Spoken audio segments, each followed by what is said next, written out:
E o presidente de Portugal, Marcelo Rebelo de Sousa, se encontrou ontem com o ex-presidente Lula aqui em São Paulo. Rebelo tinha na agenda uma reunião com o presidente Jair Bolsonaro hoje, mas Bolsonaro mandou cancelar o encontro. O chefe de Estado português também deve se encontrar com os ex-presidentes Michel Temer e Fernando Henrique Cardoso. Eu quero trazer esse encontro do Lula com o presidente português aqui para a nossa discussão. Scaff, eu começo com você. Olha, Paulo, eu não vejo nenhum problema em encontrar com o ex-presidente. Só que eu acho que um atual presidente tem que encontrar primeiro com o atual presidente do Brasil. Isso é uma questão de respeito, de soberania, de parceria comercial, de uma empatia, de uma afinidade. Então, marcar um encontro com o ex-presidente Lula antes de encontrar o presidente Bolsonaro, isso gera um desrespeito institucional. E é isso que o presidente Bolsonaro acabou sentindo. Isso não é bom. Nem para o Brasil, nem para Portugal. Mas eu digo para você o seguinte, é muito pior para Portugal. Porque nesse cenário de crise mundial, que vai gerar uma série de mudanças no mundo todo, os investimentos do mundo vão chegar no Brasil. Vai aterrissar aqui. Nosso agronegócio é o maior do mundo, é o mais sustentável do mundo, as nossas florestas são as mais preserváveis do mundo, temos 2/3 do território nacional preservado. O Brasil é um país que tem muitos ajustes a fazer e vai fazer com muito dinheiro internacional que lá fora não tem onde colocar. Então eu vejo que o presidente de Portugal não foi nada inteligente de ter feito esse tipo de visita, porque na verdade ele tem que visitar quem está no poder e não quem esteve no poder. Ele errou feio e o presidente Bolsonaro, com o jeito dele, mandou, obviamente, cancelar. Outro presidente poderia ter recepcionado, feito aquele auê, aquele blá blá blá, aquele mais do mesmo todo. Ok, não é o perfil do presidente Bolsonaro, que se sentiu desrespeitado, e eu acho que o presidente de Portugal não desrespeitou somente a autoridade máxima do Brasil, desrespeitou o próprio Brasil.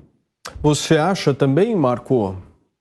Olha, Paulo, eu entendo que a diplomacia internacional ela é feita por meio de sinalizações, né? Você tem chefes de Estado que constantemente sinalizam uns para os outros e você tem, sim, dentro de um ambiente polarizado, ambiente eleitoral polarizado, que não é segredo para ninguém, onde você tem uma oposição que chama o Bolsonaro de tudo que existe no planeta Terra, aí você vai pegar o líder dessa oposição na figura do Lula e querer criar uma pauta entre chefes de Estado e esse líder da oposição que não ocupa qualquer cargo. Quer dizer, não existe uma justificativa lógica dentro desse ambiente diplomático internacional para você criar essa espécie de equivalência entre as duas figuras.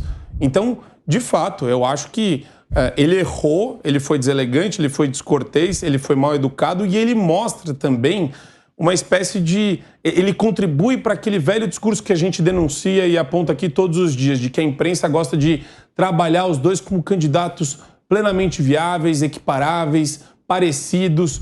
É aquele velho discurso do é tudo igual. E não é tudo igual. A gente está falando de uma figura, lembrando sempre o que o Constantino fala, não dá para normalizar a figura do Lula.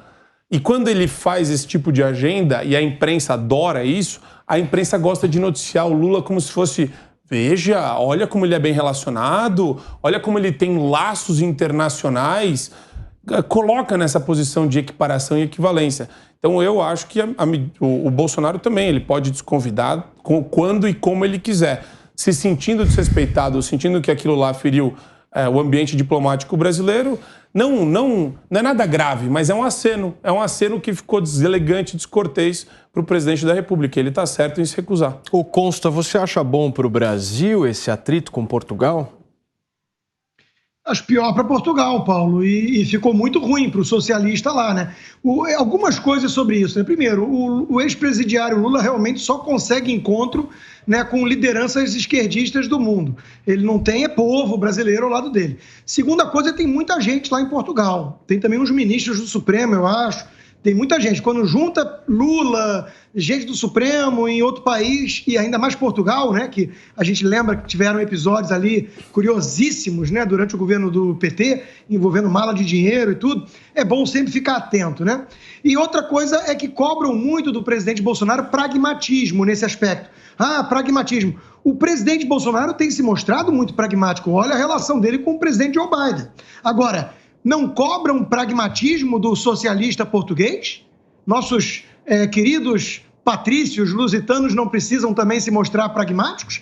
Quer dizer, qual é o pragmatismo de alguém que vai se encontrar com um ex-presidiário, ex-presidente, em vez de manter uma diplomacia mais cortês e receber, obviamente, antes o presidente da República, eleito com quase 58 milhões de votos? Então é óbvio que ele quis fazer uma famosa lacração e acabou se dando mal. Então, a única figura queimada nesse episódio é o presidente de Portugal, não é o Bolsonaro. Bolsonaro fez aquilo que deveria ter feito. Eu sei que tem gente bolsonarista que pensa diferente, né? Até a deputada estadual Janaína Pascoal andou se manifestando nas redes. Nesse aspecto, eu discordo profundamente dela. Eu acho que ninguém é obrigado a engolir sapo, ainda mais sapo barbudo. O presidente de Portugal disse a seguinte frase, Piperno: ninguém morre. Foi exatamente isso que fez com que o presidente da República cancelasse. Paulo, além da descortesia diplomática, esse episódio também mostra, assim, um grande desconhecimento de muitos porta-vozes do bolsonarismo em relação ao perfil político do presidente português. Ele é um político do PSD, o Partido Social Democrata, que em Portugal é o partido de centro-direita. Aliás, ele foi desse partido, hoje ele não é de partido nenhum, porque ele exerce a chefia de Estado e não de governo, né? Então, o ex-partido dele, o PSD, era a força antagônica ao PS, o Partido Socialista, que governa Portugal já há muito tempo. Venceu as 3 últimas eleições, inclusive passou bem pela pandemia, aliás, de forma exemplar. Portugal foi um dos países mais elogiados da Europa em relação ao enfrentamento à pandemia. Agora, veja, estou olhando aqui o Diário de Notícias, até coloquei isso no Instagram um pouco para quem quiser ver depois, que é o principal diário lá de Portugal. A primeira notícia é uma foto do presidente Marcelo com Michel Temer, porque ele não marcou encontro só com Lula, marcou encontro também com Michel Temer e com Fernando Henrique Cardoso. Então, ele... Perno, Oi. Menciona que tem reportagens em jornais lá em Portugal, eu sei disso que eu tenho fontes muito próximas que estão nesse momento lá, tá? Fique esperto aí, ministros do Supremo. Tem reportagens lá metendo o pau nele também, tá? Então não vem trazer fontes de Portugal como se... tem lá também gente metendo o pau no que ele fez mas e foi escuta, muito condenado. Tem extrema-direita em Portugal também, uai. Qualquer lugar do mundo. Lá vem. E olha, É extrema agora. E aí, agora a gente virou extrema de novo. Tem, uai. Fazer o quê, né? Perde a eleição, mas tem. Na verdade, e aí, só uma coisa. A foto que está aqui dele dando aí, ó, um afetuoso... É que aqui não dá para ver que está pequenininho. Um afetuoso... Um abraço aqui no Temer.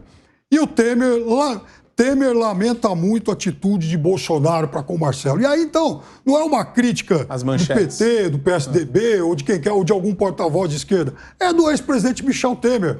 Até onde eu sei também, alguém próximo ao Bolsonaro escreve até carta para o Bolsonaro. Quem sabe, e no futuro próximo, aí o Temer também seja portador de uma cartinha do Bolsonaro, um pedido de desculpas aí para o presidente Marcelo. Vamos ensinar o presidente de Portugal a trabalhar. Em primeiro lugar, não rasgue a sua diplomacia. Diplomacia internacional. Você pode vir fofocar com quem você quiser aqui no Brasil, presidente de Portugal, mas primeiro você tem que pousar em Brasília e conversar com o presidente da República, Jair Bolsonaro. É isso que se faz em diplomacia internacional. Agora, se você veio bater perna aqui no Brasil, problema seu. Tomou uma reviravolta e vai voltar sem nada, porque é um absurdo isso que ele fez. Se ele veio conversar aqui com 15 pessoas, não há nenhum problema, Piperno. Agora, ele tem que vir e primeiro, oficialmente, diplomaticamente, conversar com o presidente da República. Ele errou feio nesse ponto e tomou essa invertida. Quem foi que agendou o encontro com horário, local e tal? Foi o presidente Bolsonaro. Aliás, o presidente Marcelo disse, olha, quem marca, quem convida pode também, enfim, desconvidar, não vai acabar o mundo por isso. Se o Bolsonaro quis marcar o encontro em um dia em que, por coincidência, depois acabava sendo após o encontro com o ex-presidente Lula, paciência, né? Mas veja, Piperno, existe uma eleição polarizada que ninguém de outro país tem que vir aqui e ficar cochichando no ouvido de adversário. Existe um presidente instituído até dia 31 de dezembro. Ele precisa respeitar isso. Isso foi uma barbeiragem violenta do presidente português. Não tem tato, não tem diplomacia. Na verdade, quem rasgou a diplomacia foi ele. A melhor forma de provar isso e inverter o Piperno, que muda de acordo com quem é o alvo da questão, é imaginar o presidente Bolsonaro fazendo isso em outro país. Isso, é aí que eu ia chegar. Imagina o presidente sendo convidado, aí chega lá e em vez de receber ter a reunião lá com o presidente que o convidou, ele vai lá encontrar o opositor Imagina ele faz isso, Biden, Trump. Isso, ele vai para os Estados Unidos ver o Biden e encontra o Trump antes. Você acha que isso é lógico? Agora, você acha que isso é racional? Você viu o presidente do Brasil, por exemplo, visitando o Trump, mandando o filho e palpitando. Olha, eu quero que o Trump ganhe. Olha, eu quero que o Netanyahu vença. Não numa visita oficial a Biden. Olha, eu quero que o Netanyahu vença. Não numa visita oficial Eu quero que eu estou torcendo pelo Maurício Macri. Mas não em visita oficial, é só isso. Como não em visita oficial? O Lula já se manifestou a favor do Nicolás Maduro, do Hugo Chávez, agora do poste kirchnerista na Argentina. O Lula já defendeu toda essa escória que vem destruindo a América Latina publicamente. O ponto não é esse. O ponto é que se o Bolsonaro tivesse sido convidado por Biden, como foi agora, no evento da Cúpula das Américas e tudo mais, chegasse lá e antes de ir encontrar o presidente americano, fosse tirar fotinho e sair ao lado, num ano eleitoral, há meses da eleição, do adversário do Biden, é óbvio que isso ia ser uma gafe diplomática e você ia ser o primeiro a condenar. Então você não tem coerência, você não segue princípios isonômicos. A primeira coisa é que você nunca me viu sendo julgado diante de um episódio como esse. Desde que a gente está aqui no programa, eu não vi nada similar do outro lado. Não, mas... Muito bem. Você acha que você concordou com o que o Constantino falou agora? Se fosse o inverso nos Estados Unidos, você nunca aceitaria. Até porque o Bolsonaro, ele palpita em eleição de tudo quanto é lugar do planeta. Tudo bem. Inclusive, ele encontrou não é esse meu ponto.